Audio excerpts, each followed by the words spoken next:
Jeste li ikad stavili pastu za zube u sodu bikarbonu? Ovaj jednostavan trik oduševljava milijune ljudi.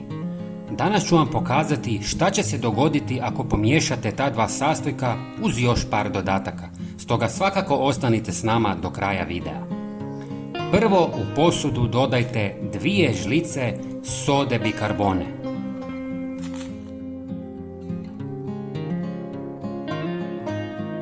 Zatim dodajte pola žlice obične kuhinjske soli. Treći sastojak je 5 cm najjeftinije paste za zube. Za dodatno pojačanje učinkovitosti na samom kraju umiješajte 1 do 2 žlice tekućeg deterdženta za suđe.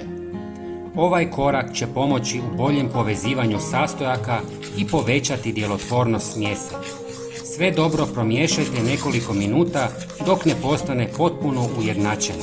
Sigurno se pitate zašto ovo radimo i čemu to služi. Objasnit ću vam za sekundu, ali prije toga bilo bi nam drago da nam napišete odakle nas gledate. Hvala vam. Ova 4 sastojka imaju nevjerovatnu moć čišćenja. Smjesa je idealna za čišćenje kuhinje, sudopera, slavina i kupaonica, učinkovito uklanjajući tvrdokorne naslage i dezinficirajući površine, ostavljajući ih sjajnim. Jednostavno nanesite smjesu, ostavite da djeluje nekoliko minuta, a zatim isperite vodom. Rezultati će vas impresionirati. S ovim pristupačnim sastojcima možete napraviti snažno sredstvo za čišćenje koje je daleko jeftinije i jednako učinkovito kao komercijalni proizvod. Prijatelji, svakako se pretplatite na naš kanal jer vam svakodnevno donosimo najnovije savjete potpuno besplatno. Hvala vam.